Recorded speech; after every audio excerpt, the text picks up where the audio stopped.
Коничева! 3 мая в планах был гольф с видом на гору Фудзи. Но до него еще надо было доехать. 350 километров, 4 поезда с пересадками плюс автобус. Насколько это вообще реально? На тему подбора стыковок приехал на Шинкансене на станцию Шидзуоку. И буквально у меня на стыковку 6 минут. И поезд уже стоит. И переход между линиями занял 1 минуту. Идеально.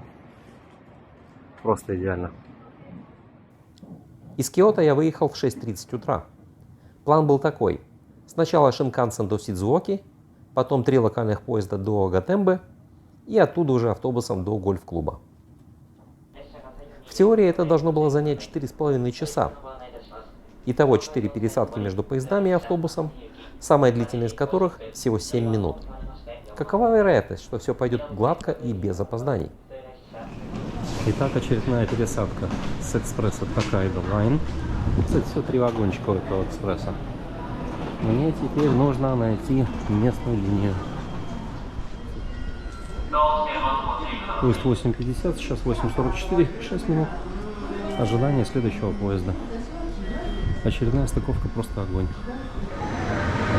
Кстати, на тему местных традиций. Поезда проходят не только вовремя, но еще очень точно становятся на платформе. Обратите внимание, размечено место для входа, и люди заранее занимают очередь, так, чтобы войти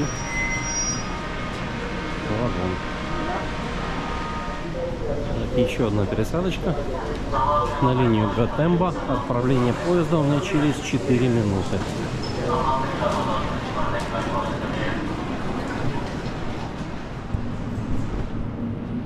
Да, единственное, наверное, требование к поездке с помощью японских поездов. Это нужно достаточно быстро соображать, куда нужно пересесть. А вот уже и стоит мой поезд, кстати. Буквально 2 вагона, Гатемба Лайн экспресса, зашибись.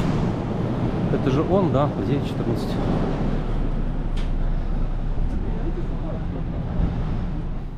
На последнем поезде я не отлипал от окна. На горизонте замаячила знаменитая гора Фудзи. Во всем ее величии. Причем слово «величие» здесь как раз очень уместно. Фудзи просто поражает своим масштабом. В той же Патагонии, например, горы не ниже, но там и равнина находится на приличной высоте. Там 4000-ники имеют перепад 1002 от силы.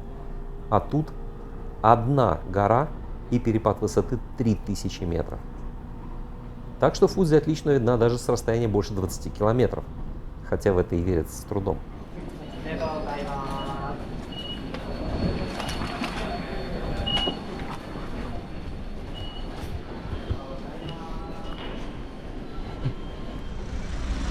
Так, приехал я на станцию Гатемба.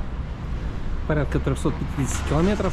Заняло 3,5 часа на японских поездах. Довольно быстро, на мой взгляд. Теперь моя цель добраться до гольф-клуба Fuji Heigen Golf Club. Такси мне не интересно. Мы продолжаем осваивать общественный транспорт. Поэтому нас ждет автобус. Причем автобус отходит через 3 минуты. Надо добраться. Я, кажется, его даже вижу. Тут необходимо небольшое отступление. Во время проработки маршрута по Японии я наметил 4 гольф-поля, на которых должны были быть классные виды на Фудзи. Но забронировать игру ни на одном не вышло, никто не ответил на запросы по электронке. Так что я просто составил маршрут живого объезда полей с расчетом договориться на месте. И вот на месте оказалось, что там просто никто не говорит по-английски. Пришлось общаться через Яндекс.Переводчик. Выяснилось, что в Fuji Heigen поиграть нельзя, в Fuji International нельзя одному в поле, а пары мне не нашлось. И только на 3-м поле удалось договориться. Итак, Когасава гольф-клуб. Это 3-й клуб, в который я заехал и где можно, оказывается, все-таки поиграть. Вот дошел до грена первой лунки. И самое главное, бабам! Красотища!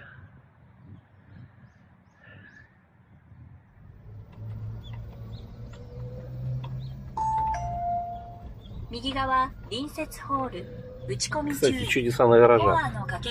Гольф-кар запрограммирован на конкретный маршрут. Им не надо управлять. Ну, в смысле, им надо управлять только в режиме кнопочки старт-стоп. Все. Кстати, в гольф-клубе Кагасака 36 также никто не говорил по-английски. Обо всем пришлось договариваться с помощью переводчиков в телефонах. Технологии рулят. В итоге я прошел первую девятку. Мне сдали в аренду полный бэк клюшек, гольф-кар и даже гольф-обувь. Также для игры еще купил коробку мячей 12 штук и тишки. И все вот это обошлось в 16 900 йен. Вполне разумный ценник, на мой взгляд. А эмоции, они бесценны.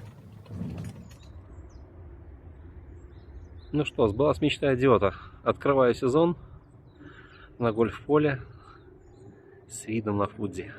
И с погодой повезло.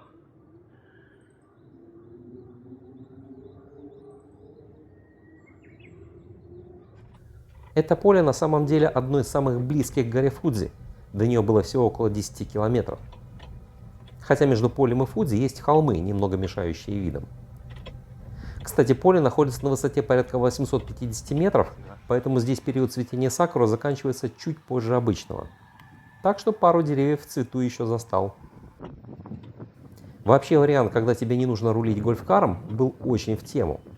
Можно было спокойно и полноценно любоваться видами поля, не отвлекаясь на рулежку.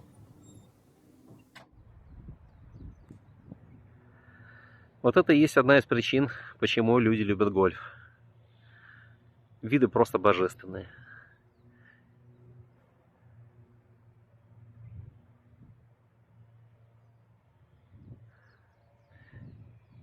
И особенно приятно то, что нет людей, тишина, спокойствие и умиротворение. Просто офигенно. И похрен, что игра не идет. После игры и обеда в гольф-клубе я заказал такси и поехал к отелю, который был специально забронирован на северном берегу озера Яманако. Почему именно там? Да просто посмотрите на вид, который открывается с этого берега. Не зря я штудировал карты и панорамы в Гугле. Думаю, что это один из самых крутых видов на Фудзи, который только можно найти. А знаете, в чем главная фишка этого вида? С утра на рассвете солнце будет светить со спины прямо на Фудзи. И прогноз на утро обещает безоблачную погоду. Похоже, что я не зря зарегистрировал свой дрон в Министерстве транспорта и инфраструктуры Японии. Следующее утро должно быть просто идеальным.